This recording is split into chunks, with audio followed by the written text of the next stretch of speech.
Assalamualaikum warahmatullahi wabarakatuh.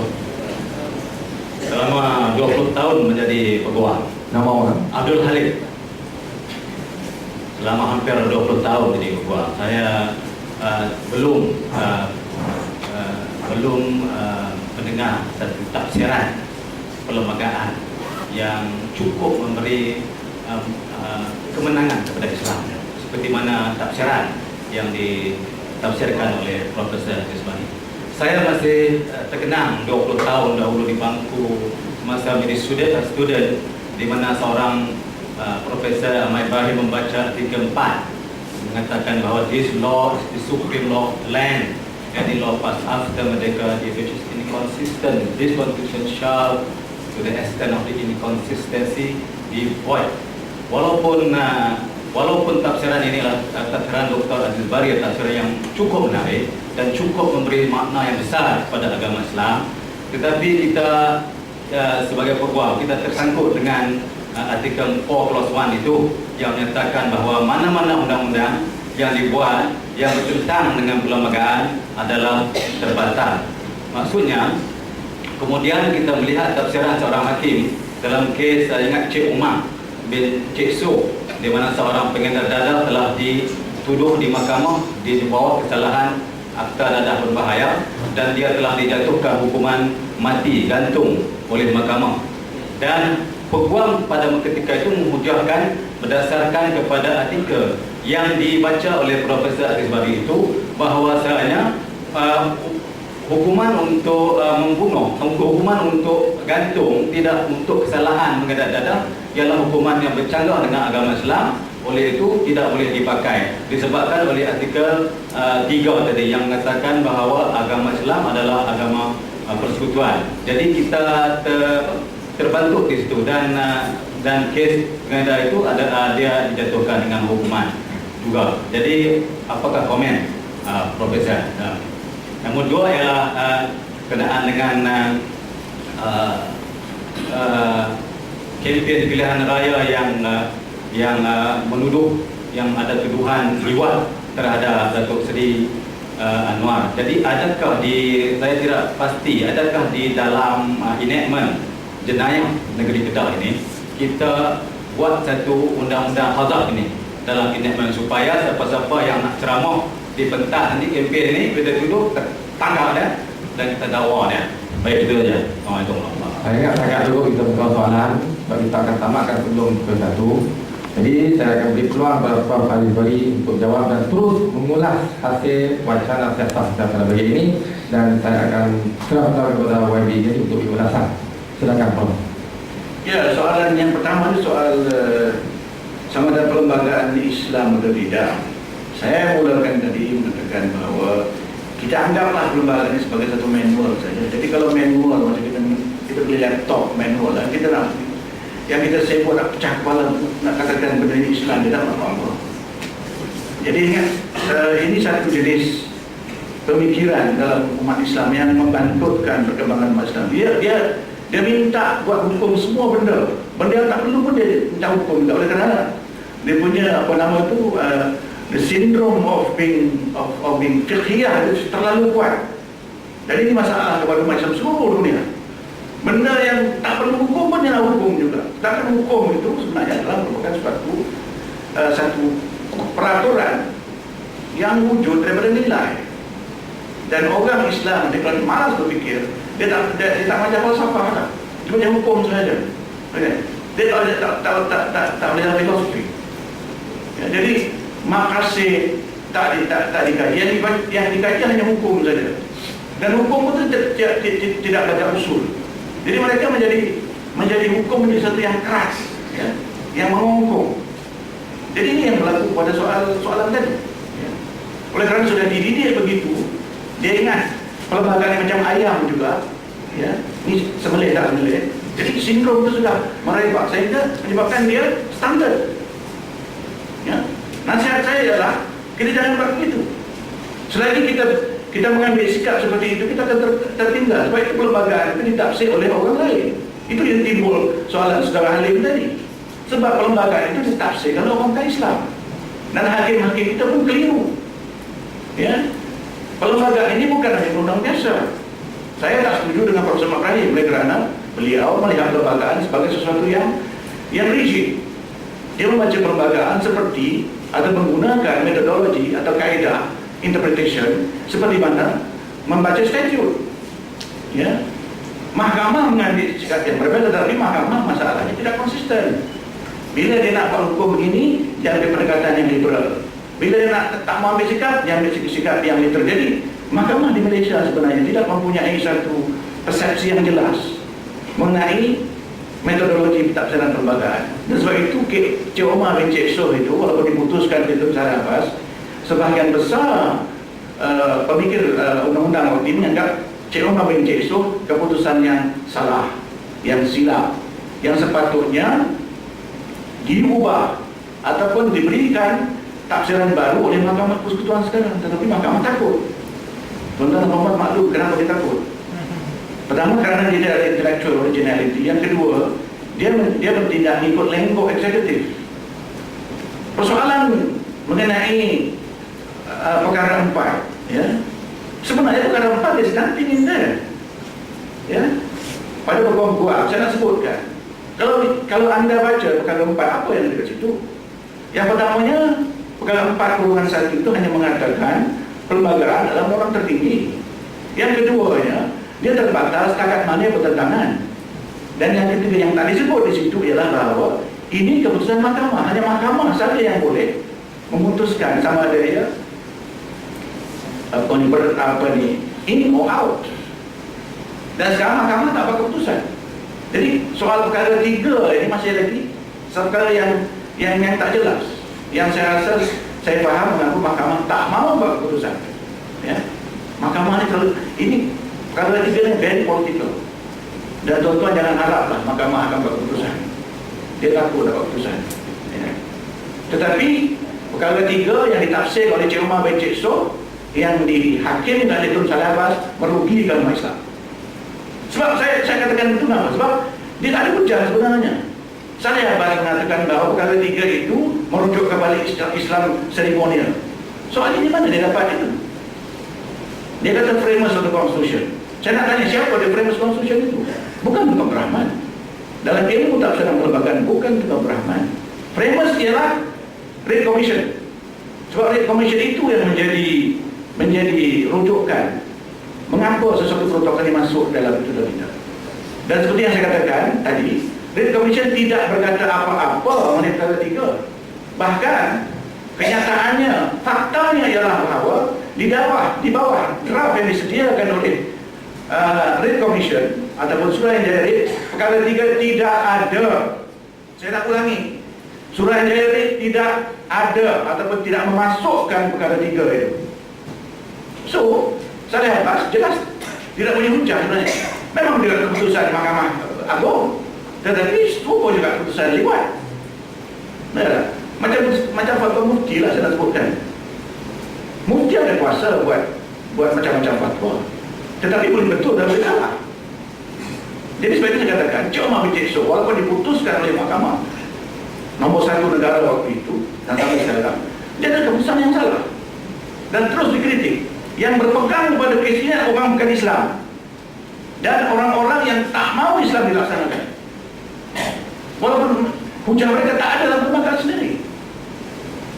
Jadi saya nak sebutkan bahawa perkara 4 bukan halangan sebenarnya.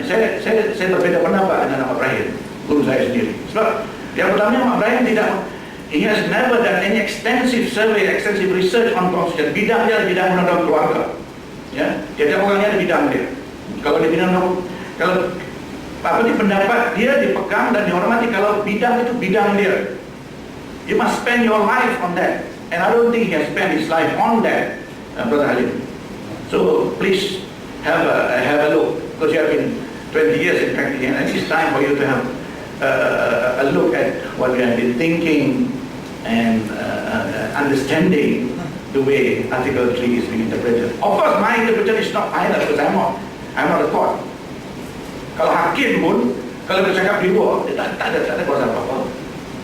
Kalau hakim pun dia datang ke cakap di atas 100 ini, dia cakap percaya juga. keputusan itu jadi undang-undang kerana dia bercakap sebagai hakim dalam mahkamah di atas kes tertentu. Ya. Jadi itu yang saya nak sebut bahawa perkara 4 sebenarnya tidak membatalkan apa-apa. Dan saya nak masuk yang seterusnya bahawa Islam adalah sebahagian dari perlembagaan. Ya. Islam adalah sebahagian dari perlembagaan. Mengapa saya katakan begitu? Perkara 3 itu.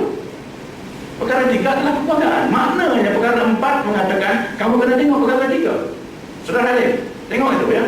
Jangan lihat 4 benda yang berasing daripada perkara 3 dah. Perkara 4 sebenarnya suruh kita tengok perkara 3, suruh kita tengok perkara 12, suruh tengok perkara 11, suruh tengok perkara 121, 1A yang disebut oleh yang YB Ustaz Ghani tadi. Islam adalah sebahagian dari perlembagaan. Begitu juga dengan pengasihan kuasa tadi. Kan? Dalam skema pengasihan kuasa pusat dengan negeri di bawah Perlembagaan Persekutuan Malaysia, hukum syarak, saya sebut hukum syarak, tolong cek dalam jadual ke-9 Senarai Negeri, hukum syarak di bawah negeri. Apa itu hukum syarak? Hukum syarak adalah hukum syarak sebagaimana ditafsirkan oleh Islam dalam ilmu undang-undang biasa. Kalau sesuatu benda itu tidak ditafsirkan, bermakna perlu ditafsirkan juga pahaman asal itu. Maknanya hukum syarak yang disebut oleh Perlembagaan Persekutuan merujuk pada hukum syarak yang sebenar. Ya. Dan dalam perlembagaan mengatakan hukum syarak dilaksanakan adapun di bawah badan kuasa negeri. Ini yang saya fikir Ahmad Ibrahim silap. Dia tak tengok benda ni. Ini tradisi Islam. Anak murid dia kata buku tak tahu. Boleh buat masalah lain. Ya. Bukan dengan niat buat masalah. Tidak. Kerana dengan tiba-tiba dia mendapat satu jabatan baru yang berbeza dengan guru dia sendiri. Kita sudah tengok bagaimana Asy-Syafi'i berbeza dengan Hambali, dengan Malik, dengan guru-guru dia. Bukan? Jadi saya nak sebutkan bahawa perkara 4 sebenarnya is nothing there. Orang sebut perkara 4. Saya kata apa dia perkara 4 ini? Saya nak tanya, ada tak dalam perlembagaan mengatakan guru tak boleh buat? Ada dalam surah lain? Tak ada kan? So, what's the problem then? What's the problem then? Apa masalahnya? Kalau perlembagaan kata hudud tak boleh buat, undang-undang Islam tak boleh laksana, itu lain cerita. Macam Turki. This is a secular state. Di Turki, tuan-tuan, saya sebut, di Turki, secularism is the state ideology. It's a crime to work against it. Di Malaysia tak ada. Jadi, tengok itu. Ataupun India disebut lagi. Disebut, dipindah selepas 10 tahun merdeka. Di India dipindah bahawa this is a secular state, dimasukkan. Di Malaysia tak ada. Itu soalan tadi, tanyakan sekular atau tidak. Perlembagaan kita tak kata apa. Bahkan kalau kita tengok perkara 3 itu, dan itunya yang saya bawa ini bukan benda baru, challenge yang bukan baru, biasa. Kalau kita tengok in baca case law, this is how the kaedah mentafsir perlembagaan. Macam juga nak baca Quran ada kaedah mentafsir kan. Perlembagaan ada juga. Ini kaedah dia. Maknanya kalau tidak mendatangkan kesulitan, it doesn't bring absurdity, the provision must be understood as it is. Dia kata perlembagaan, dia kata Islam adalah agama bagi persekutuan. Apa masalahnya? Apa masalahnya? Sejarahnya begitu, kenyataannya begitu. Orang apa Islam di sini? Sebab itu pada saya, jangan tanya perlembagaan Islam atau tidak, buat saja. Ya, kalau kita orang Islam ni ramai-ramai buat Islam dalam diri kita, dalam keluarga kita, dalam kampung kita, dalam mukim kita, di negeri kita, lama-lama perlembagaan jadi Islam lah. Sebagai contoh begini ya, kalau ramai ahli parlimen dalam parlimen itu bertindak secara Islam, bercakap secara Islam, maka walaupun peruntukan mengenai parlimen dalam perlembagaan kita tidak mengatakan Islam, maka dengan sendirinya parlimen kita akan jadi Islam. Begitu juga kalau badan kehakiman itu faham prinsip Islam dari segi hukum dan maqasidnya, maka segala tafsiran undang-undang walaupun tidak mengenai hukum Islam akan jadi masalah Islam. Dalam Quran sendiri bukan semua ayat cerita soal hukum kan. Apa dalam Quran yang soal hukum saja? Tak sampai 1000, tak sampai 200 kan. Yang specifically talk about hukum. Kan? Jadi sama dengan perlembagaan. Walaupun peruntukan perlembagaan sedikit, tak sampai 10, tetapi kalau yang lain itu apakah tidak Islam? soal PAC, soal account, soal responsible government, itu tak Islam ke? Walaupun namanya bukan Islam, Islam ni gitu semua itu. Jadi pada saya, ini tafsiran yang kita harus bawa. Dan kalau tafsiran yang inklusif ini kita bawa, orang Islam tak ada masalah. Dan ini yang akan menjadikan Islam itu memerintah dan tak diperintah. Saya rasa yang menyebabkan timbul fenomena Islam diperintah dan tidak memerintah, kerana orang Islam sendiri melihat Islam sempit. Dia bercakap Islam syumur, tapi perbuatannya sempit. Dia bercakap Islam syumur, tetapi tafsirannya sempit. Contohnya perlembagaan tadi, dia cakaplah macam-macam. Kemudian dia cadang pula, kalau kita nak Islamkan perlembagaan, kita akan masukkan Quran dan Sunnah dalam kalabat itu sampai kiamat pun takkan lagi. Yang jelas kita tak sampai 60% pun orang Islam ni yang faham Islam, yang komited dengan Islam, berarti 20% pun boleh ke menang 23 tadi. Tak usah kata 23, nak menang majoriti mudah 112 itu susah. Hanya YB apa nama Nasir, dia tahu lah orang parlimen dia payah nak masuk Islam tu. Jadi saya rasa mengagut lah dengan dia kata cadangkan bahawa dipindah perlembagaan, masukkan Quran dan Sunnah ke tempat itu. Nanti kalau raja-raja Melayu lagi, kalau melibatkan Islam, raja-raja Melayu ada masalah, tak boleh 2-3 saja. Jadi macam-macam hindran, dan saya rasa itu tak perlu dibuat. Saya setuju dengan apa yang disebut oleh YB Zul Muhammad itu. Nak kata saya kata ambok lah dulu juga. Dia cakap orang kampung, tapi itu maksudnya isi dia. Sekarang ni selepas saya kemukakan idea itu bulan Ogos kemarin, bahaya tu, orang dah semakin defensif. Masuk DAP, termasuk Bakar Unsur, defensif. Bukan saya nak mengukur mereka, tapi saya nak bawa pendekatan yang legal.